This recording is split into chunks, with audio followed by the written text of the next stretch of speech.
Grand Banks of Newfoundland. 100 years before Columbus, the Basques crossed the Atlantic to find the richest fishing grounds in the world. In their wake came the Portuguese, the French, the Spanish, and the British. Newfoundland was to become the scene of 2 centuries of conflict between the British and the French, as each disputed the other's claim to the island. The political struggle has long passed into history. Only the eternal struggle with the elements still goes on.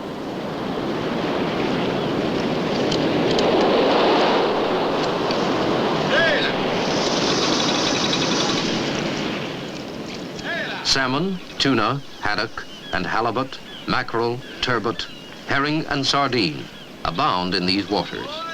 But the biggest catch is cod. The Grand Banks fishermen take out more than 1 million tons of cod every year. When a Newfoundlander talks about fish, he means cod.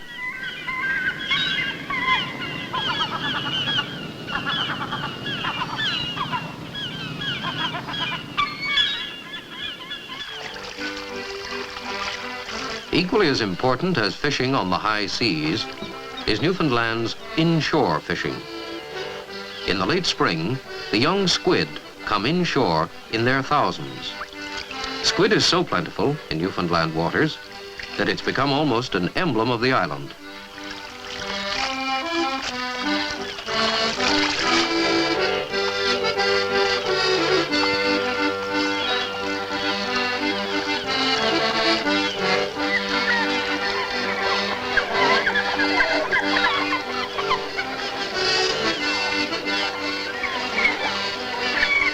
In mid-June, cod is lured inshore by the caplin, which are brought in by the tides after spawning time.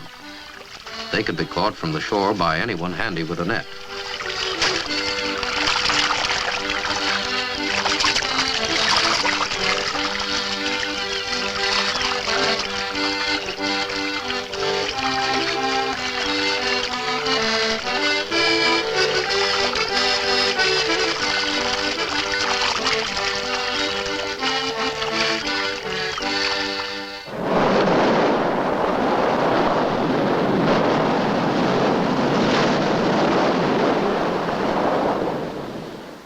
A stone's throw from his home, the inshore fisherman can pull in huge quantities of cod. His gear includes trawls, traps, and gill nets, as well as hook and line. In addition to the cod, there are, in season, large quantities of herring, salmon, and lobster to be caught. The sea reaches into the island through countless bays, creeks, and inlets. It touches the daily life of all Newfoundlanders and has formed the pattern of their lives for centuries. They have a fisherman's attitude to the sea, for their ancestors came here primarily as fishermen, not as mariners.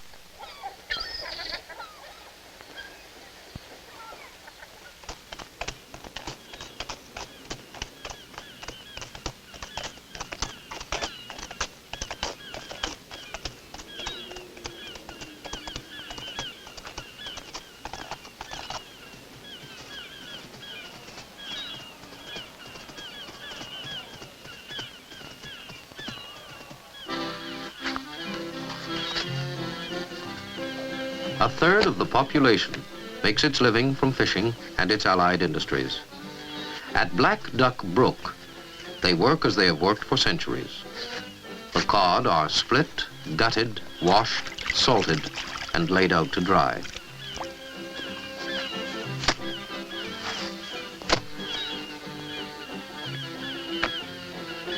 These wooden platforms made of boughs are called flakes, a common sight along Newfoundland shores. Drying fish like this in sun and wind is an ancient craft, perhaps as old as man. It seems simple, but care and patience are essential. Perhaps it is a dying craft, for many fishermen now deal directly with the freezing plants.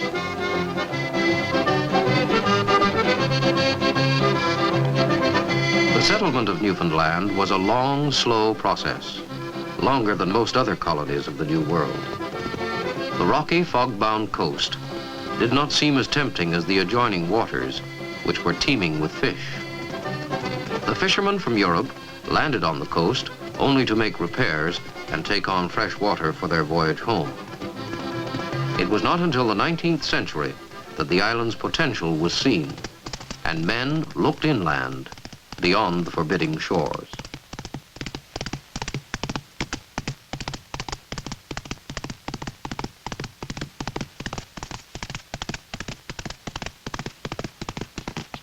Traditionally, the whole family helps bring in the hay, but the rocky soil does not encourage many to farm for a living.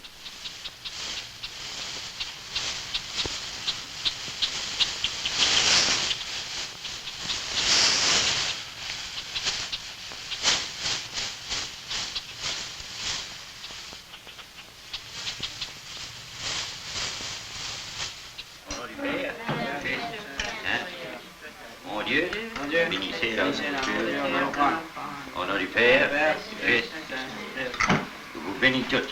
Au nom du Père, du Fils et du Saint-Esprit. Ainsi soit. Those islanders of French and Acadian descent are proud of their heritage. Black Duck Brook is a French-speaking community, though everyone can speak English too. At school, the children speak only English, and the older people wonder how long they can keep alive the language and traditions of their ancestors.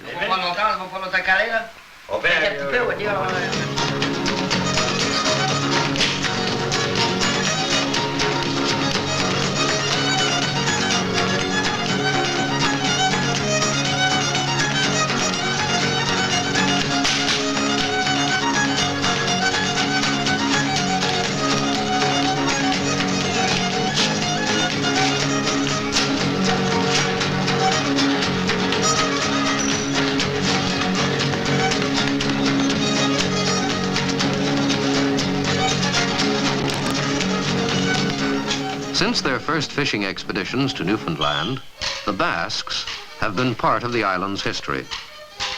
Today they have come from the neighboring French islands of Saint-Pierre et Miquelon to take part in festivities marking the occupation of Placentia by the French 300 years ago.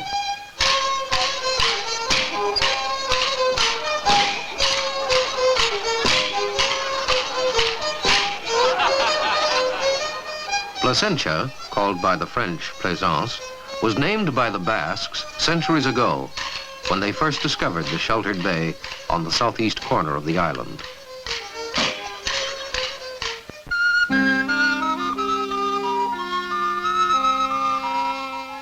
The French built a fort at Placentia in 1662, and Louis XIV chose the town as his Newfoundland capital. 75 miles away, the British were established at St. John's. For 50 years, the two countries continued their struggle for supremacy of the island, until 1713, when by the terms of the Treaty of Utrecht, the French garrison at Placentia was evacuated, and France relinquished her claims to Newfoundland.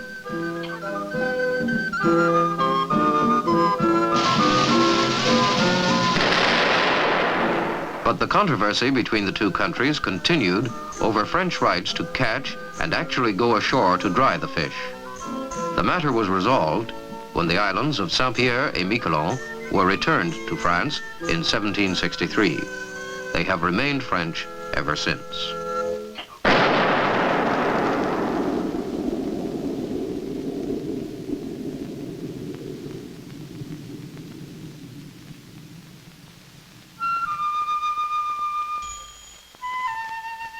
The first white men to discover Newfoundland were the Vikings. Leif Erikson landed on the north shore in the year 1000 and founded the settlement of Vinland. But the discovery and naming of the island is generally credited to John Cabot, the Venetian navigator. In the service of Henry VII of England, Cabot landed at Cape Bonavista in 1497. 5 years after Columbus's epic voyage, this much-visited island was officially discovered. and Terra Incognita became Terra Nova, Newfoundland. A 16th century map, viewed from north to south, shows a painstaking, if rather inaccurate, drawing of Newfoundland. The mapmaker was guided by notes and sketches provided by Cartier, who had explored the Newfoundland coast and found it to be an island. It was on the shores of the Straits of Belle Isle that Cartier came across the first Red Indians, the red-painted Beothics, a Stone Age tribe, which by the 19th century had become extinct. In 1583, the flag of England was raised at St. John's by Sir Humphrey Gilbert. Half-brother to Sir Walter Raleigh, Sir Humphrey took possession of the island in the name of Queen Elizabeth, despite the presence of the French not far away in Placentia Bay. This great natural harbor has for centuries provided a safe, ice-free anchorage for ships of all nations. During World War II, Placentia Bay was a strategic naval base, and it was here, aboard a battleship moored at Argentia, that Roosevelt and Churchill met to sign the historic Atlantic Charter.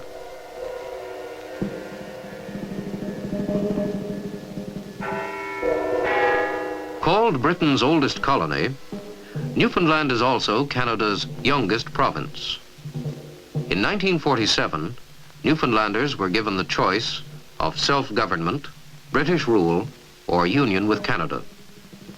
Their final choice was Confederation, and Newfoundland with Labrador became Canada's 10th province in 1949. According to geologists, the soil of Newfoundland is perhaps the oldest in the world. Sir Francis Bacon, the 16th century English philosopher, said, "The fisheries of Newfoundland are more productive than the mines of Peru." He could not have foreseen that one day the mines of Newfoundland would be a major part of the island's economy. And many Newfoundlanders now earn their living working in the flourishing mining industry.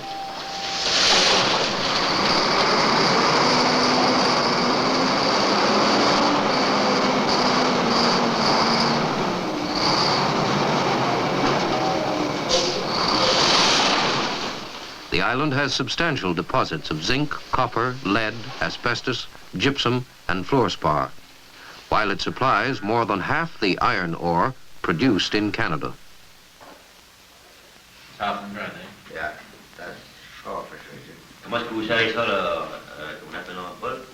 In Newfoundland, if a man is not a miner or a fisherman, he may well be a lumberjack.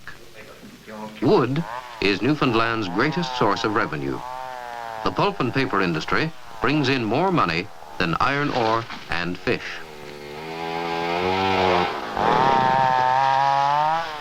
Northern Newfoundland is a barren, rocky area, but the west side of the island compensates for this, with vast forests of conifers, which supply the raw materials for the pulp and paper mills. Thanks to paper, Brook on the Gulf of St. Lawrence has, in the last 40 years, grown from a village of 300 to become the island's second largest city with a population of 30,000.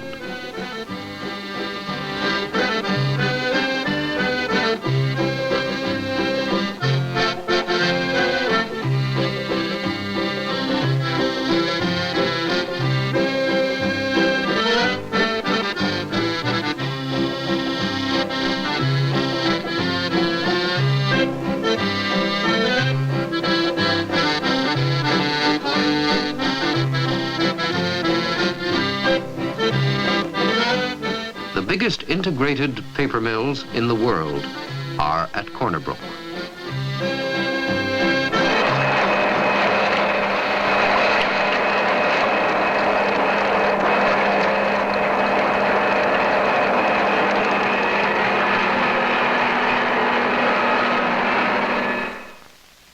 On the east coast, St. John's, the provincial capital. Dominating the city is Signal Hill, site of the last battle in Canada between French and English soldiers.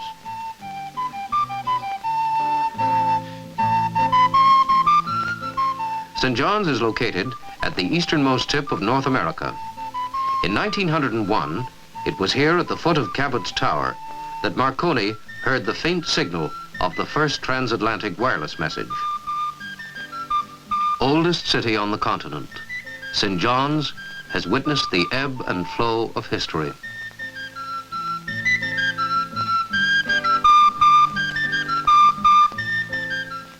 And today, the fishing boats of many nations enjoy safe anchorage in the harbor that John Cabot discovered almost 500 years ago.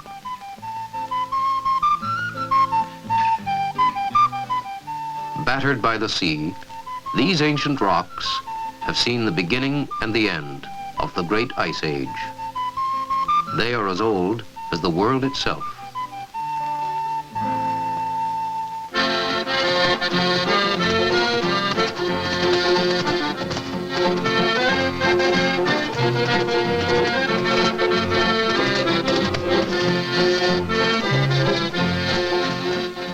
Although it is the 10th biggest island in the world, Newfoundland has only 420,000 inhabitants, scattered mainly along the coast or living in remote inland villages.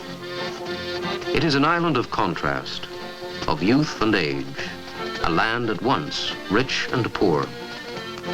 It is a land of the future, port of call for the ships and aircraft of the world. Yet it still holds dear the worthy traditions of its former times.